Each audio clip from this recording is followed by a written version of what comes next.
Have you ever stared at your bank account, heart pounding, wondering how it's all going to work out? The rent is due. The bills are stacking. Groceries are getting more expensive. And your paycheck, it's just not stretching like it used to. You've done your best. You've cut costs. You've worked late. You've applied for the promotion. You've prayed, maybe even fasted. But still, it feels like you're barely holding on. And somewhere deep inside, the enemy whispers a lie. You're failing. You're falling behind. God must not be helping you. Friend, if this is where you are right now, sitting in the tension between faith and fear, between what you know about God and what your circumstances are screaming, I want you to lean in. Because what if I told you, your job was never meant to carry the weight of your future? What if I told you that the pressure you feel right now, this grinding stress to keep everything afloat, isn't from God? It's from forgetting who your source truly is. You see, the world will tell you that your income is your lifeline, that your job title is your identity, that your financial stability is entirely in your hands. But the kingdom of God operates on a different economy. In God's kingdom, your provision is not tied to your position. It's tied to His promise.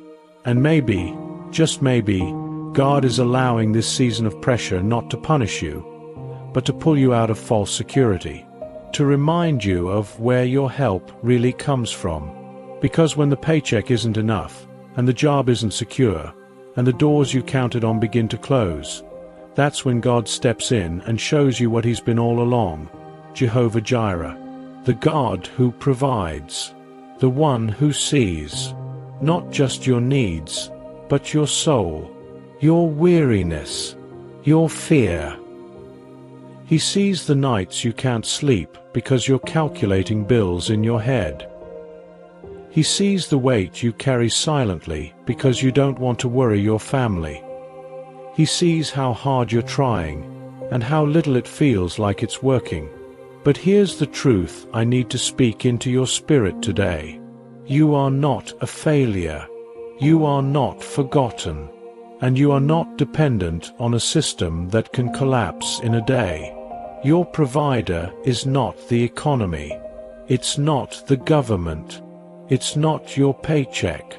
It's God. And when God is your source, lack does not have the final word.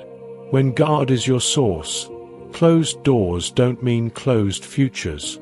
When God is your source, He can feed you in famine, bless you in drought, and bring water from a rock if He has to. I know it's hard.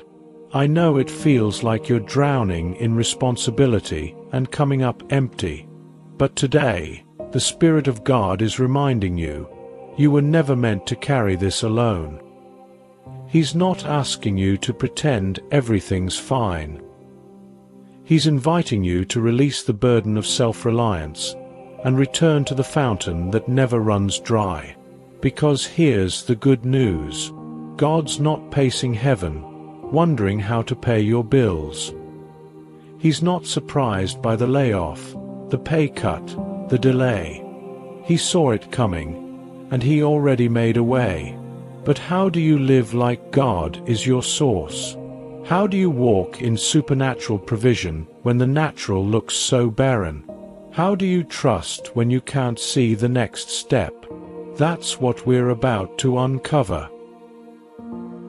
When we say that God is our source, we're not speaking in spiritual cliches. We're declaring a foundational truth that echoes from Genesis to Revelation. God is the one who sustains, supplies, and secures His children, regardless of what the world around them looks like. Let me take you back to the wilderness. The Israelites had just been delivered from Egypt, set free from Pharaoh's grip. But soon after their freedom, they faced a problem. There was no food, no storehouses, no paychecks, no grocery aisles. They were surrounded by sand and silence. And the same people who had danced on the shores of the Red Sea began to panic. "Moses, did you bring us here to die?" They cried out in fear. But God answered with something they had never seen before: manna, bread from heaven, not earned, not bought, not man-made. It was provision that came straight from the hand of God. Why? Because he was teaching them something. Man shall not live by bread alone, but by every word that proceeds from the mouth of God. Deuteronomy 8 verse 3. He was retraining their hearts, detaching them from the slavery of Egypt's economy, breaking the lie that provision only comes from systems and labor. God didn't want his people to just know his power. He wanted them to know his nature. And beloved, he's doing the same with you. You see, when God is your source, he is not limited by your job. He's not intimidated by recessions. He's not waiting for a better economy or a more generous boss. He is the same God who fed Elijah through ravens, sustained a widow through a never-empty jar, and multiplied loaves and fish to feed thousands. Provision is not a problem for him, but trust. That's what he's after. And this is the part we often miss. God doesn't just provide to meet our needs. He provides to deepen our dependence. He wants to be more than a spiritual backup plan. He wants to be our daily bread. Think about Jesus. Before he ever taught on money, before he performed miracles of provision, what did he do? He went into the wilderness himself. 40 days without food, alone, hungry. And when the enemy whispered, "Turn these stones into bread," Jesus didn't flinch. He replied, "It is written, man shall not live on bread alone." Even Jesus, God in the flesh, chose to rely on the Father rather than use his own power to fix a temporary problem. Why? Because he was modeling the posture of trust. He was showing us that provision isn't just about getting what we want. It's about believing that God knows what we need and when we need it. So I'll ask you the question we all must face in seasons of lack. Do you believe God is still good when the numbers don't add up? Do you believe he's still working when the paycheck is late? Do you trust that he sees you? Not just your bills, not just your efforts, but you? Because when you believe he's your source, you stop panicking when things don't go your way. You stop bowing to fear when jobs fall through. You stop chasing after money like it's your savior, because you already have one. God's provision doesn't always look like sudden checks or surprise raises. Sometimes it looks like a door that closes to redirect you. Sometimes it looks like supernatural peace when you should be panicking. Sometimes it's a friend showing up at just the right time, or a bill mysteriously covered, or strength to endure when nothing has changed on paper, but everything has changed in your spirit. Beloved, God is not ignoring your struggle. He's training your faith. He's breaking the idols of financial security. He's calling you to a place where you don't just say, "God is my provider," with your lips, but you believe it with your whole heart. And if you felt like you're at the end of yourself, congratulations. That's where most miracles begin. But how do you walk this out when the struggle is real? How do you hold on when your faith feels thin and your needs feel heavy? That's where we're going next. There's something that happens in the soul when you've tried everything, given everything, sacrificed and prayed and stretched your faith until it feels threadbare, and still come up short. That moment when you open the fridge and see only leftovers you hoped would last another day. When you walk into work not with ambition, but with quiet desperation, praying that something changes, praying that the weight of provision doesn't crush what little strength you have left. If that's where you are, if you've ever laid awake at night calculating, adjusting, praying, then you know the ache of being a provider who feels like they're constantly pouring from an empty cup. And it's in that place, the place of honest exhaustion, where God so often begins to speak in a deeper voice. Not with condemnation, not with shame, but with the gentle and steady reminder, you were never meant to carry this alone. I think of the widow in 2 Kings 4, the one who had nothing left but a small jar of oil and a heart full of fear. Her husband, a faithful servant of the prophet Elisha, had died.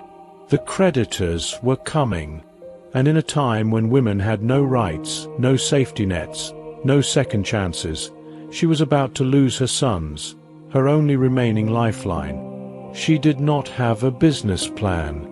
She did not have savings. She had oil and desperation. But what did Elisha say to her? He didn't offer money. He didn't promise that someone would rescue her. He asked a question that pierced right through her poverty. What do you have in your house? And that question still echoes in the spirit today. Because often, when we cry out for provision, God begins by revealing what He's already placed within us. You may think what you have is small, just a skill, just a connection, just a dream too dusty to resurrect. But when God breathes on what feels like not enough, it becomes more than enough. The miracle isn't in what you're missing, it's in what you've already overlooked. Elisha told her to gather empty jars from her neighbors. Not a few, he said. She obeyed, even though it must have felt foolish. Imagine knocking on doors, asking for empty containers, while your children are on the verge of slavery. That kind of obedience requires a kind of faith that goes beyond what makes sense. And yet, when she began to pour the oil, something happened. The oil didn't stop. Not until every jar was filled. The flow didn't run out until the capacity to receive was exhausted. This is what it means to trust God as your source. It means recognizing that as long as you have room to receive, God has the power to pour. It means believing that He doesn't need ideal circumstances to bless you. He only needs your availability. The miracle didn't come through the marketplace. It didn't come through a job or a system. It came through surrendered faith and a willingness to pour out what little she had. And sometimes, God allows us to come to the end of ourselves so that we can discover the beginning of His provision. He lets the job fall through, the savings drain, the plan unravel, not to punish us, but to position us, to get our eyes off of the jar and back on the source. Because jars will empty, systems will shift, markets will crash, but the God who multiplies never runs dry. This is the kind of faith Abraham had to walk in when he climbed Mount Moriah with Isaac. It's one of the most unsettling yet revealing moments in Scripture. God had given him a miracle son, and now he was asking for that very son back as a sacrifice. Abraham could have protested. He could have delayed. But instead, he said something extraordinary to his servants. "Stay here. We will worship, and we will come back to you." Did you catch that? We will come back. Abraham believed that even if God asked for the most precious thing he had, God would still provide. He didn't know how. He didn't know when. But he believed so deeply in God's character that he trusted Him even when the promise looked like it was about to die. And what happened? Just as Abraham raised the knife, a voice from heaven stopped him. And caught in the thicket was a ram, provision waiting on the other side of obedience. But here's what we often forget. The ram wasn't at the bottom of the mountain. It wasn't revealed in the moment of questioning. It appeared at the height of surrender. It was only after Abraham climbed in faith that he saw what God had prepared in advance. And maybe that's where you are now. Climbing, trusting, sacrificing, feeling like you're being asked to give more than you can handle. But I want to speak this over you. There's a ram in the thicket. There is provision already caught in the branches of your obedience. You just haven't seen it yet. But you will, when you keep walking, when you don't turn around, when you choose worship over worry, faith over fear. And let's not forget the loaves and fish. When Jesus fed the 5,000, he didn't create a banquet out of nothing. He took the lunch of a boy, insignificant in the world's eyes, and he blessed it. He broke it, and he multiplied it. Sometimes the breaking comes before the blessing. Sometimes what feels like loss is actually God preparing the way for increase. But only in His hands does the ordinary become miraculous. Your job might be the basket you're carrying, but Jesus is the one who breaks and blesses and multiplies. Stop obsessing over the size of what's in your hands and start focusing on who's holding you. The truth is, God is not bound by the same constraints we are.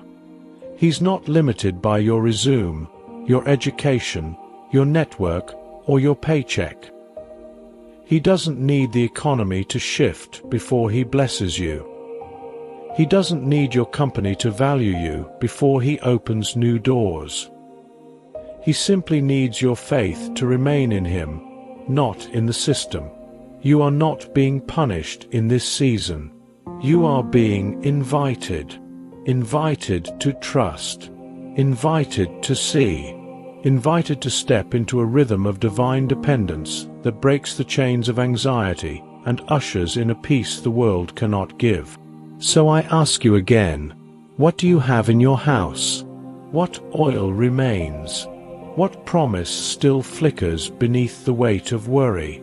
Because the God who provides has not changed, and the flow has not stopped. The jars just need to be ready. There comes a moment in every believer's life when the sermons must turn into surrender, when the scriptures you've read become the anchor you cling to, not because they're poetic, but because they're your only lifeline. And if that's where you are, if your back is against the wall, if the pressure is mounting, if you've been smiling in public but collapsing in private, then this is your moment. Not to fix it all, not to figure it all out, but to step out of the illusion that you are the provider, and to finally rest in the truth that He is. You see, we don't need more hustle in this hour. We don't need more performance. We don't need more pressure to make it happen. We need more faith, not the passive kind, not the polite kind, but the kind that refuses to bow to fear, even when the numbers don't make sense. The kind that wakes up in the morning, looks at the stack of bills, and still says, God, I trust you, because that kind of faith moves heaven. That kind of faith shakes the unseen. That kind of faith says, even if I don't see the answer today, I will not act like you have abandoned me. And friend, that kind of faith is what God is calling you into right now. So here's what I want you to do. Yes, you, the one who's been barely hanging on. I want you to release the grip. Not because the bills don't matter. Not because you should be careless. But because you are not your own savior. You were not created to carry this alone. God is calling you to lift up your eyes, not just to the horizon, but to the hills, where your help comes from. To remember that the same God who fed Elijah with ravens is the same God who knows your account balance. The same God who provided manna in the wilderness is the same God who knows your rent is due. The same God who multiplied loaves and fish is the same God who can stretch your resources, your time, your energy. until you know it was never you sustaining yourself in the first place.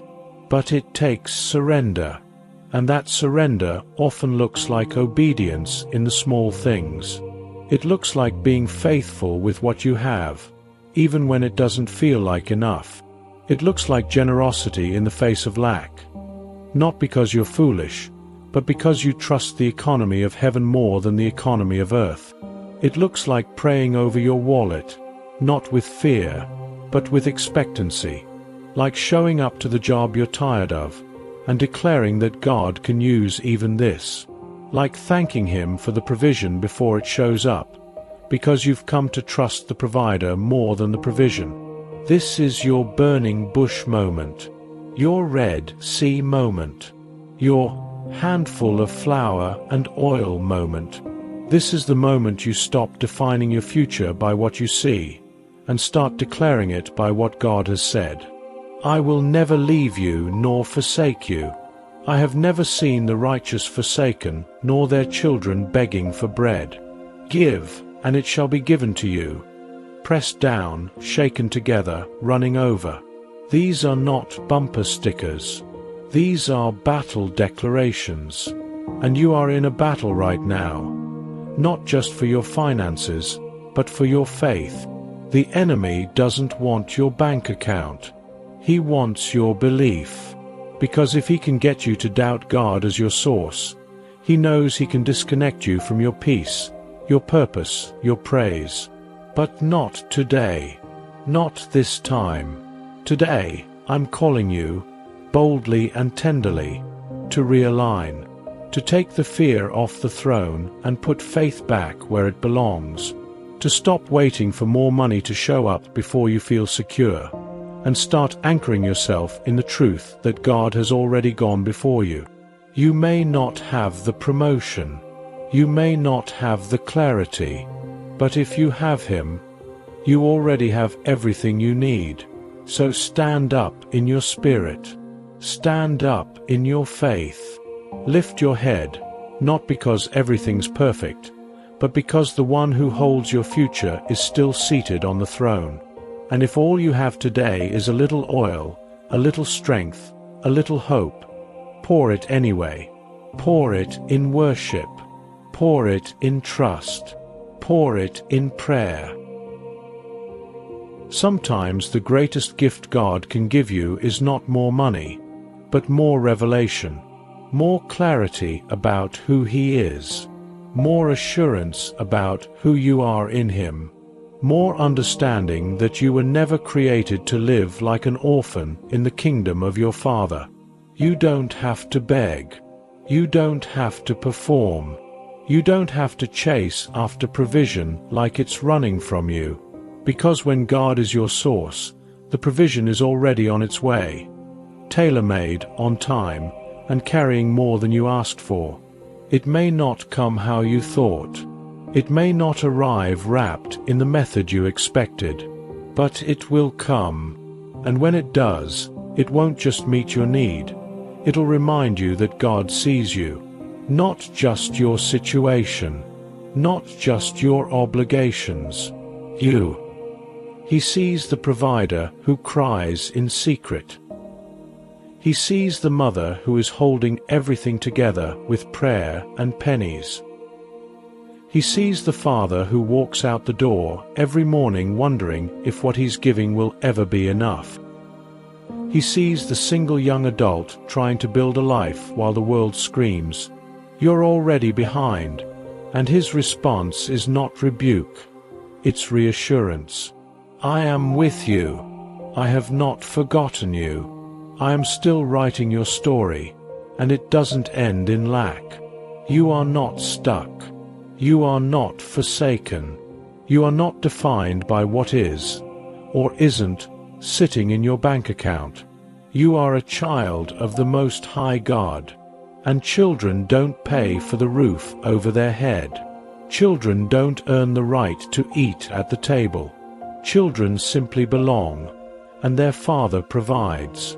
So let that truth sink deep into your soul, not just as an idea, but as your new operating system. The world may keep shouting, Produce more. Hustle harder. Be afraid. But heaven whispers, rest in me. I've got this. Your job may be the means, but God is the source. And He has resources that don't require interviews. He has answers that don't depend on human approval. He has blessings stored up in places you haven't even considered yet. So walk forward, not in anxiety, but in alignment. Walk forward, not with striving, but with stillness. Walk forward, not by what you see in the natural, but by what you know in your spirit. Provision will meet you on the road of trust. Breakthrough will meet you on the mountain of surrender. And peace, the peace that surpasses all understanding, will settle over you like a blanket in the middle of the storm. So lift your head, beloved. Your Father is not pacing the floor. He's not wringing His hands over your finances. He's seated in perfect authority, and He is already sending what you need. Let today be the day you stop chasing provision and start resting in your provider. Let today be the day your prayers shift from, "How will I make it?" to, "Lord, I trust you even now." Because you will not just survive this season, you will testify from it. And on the other side of this storm, you'll have more than just financial breakthrough. You'll have a deeper faith, a stronger walk, and a story that shouts, "God was my source all along." If this message found you in a place of pressure, if it reached into the part of your heart that's been silently carrying the weight, then I want to invite you to respond, not with noise, not with striving, but with simple surrender. You don't have to have all the answers. You don't need the full plan for next week. But you can take a step right now. Leave a comment below and simply write, "God, I trust you to be my source."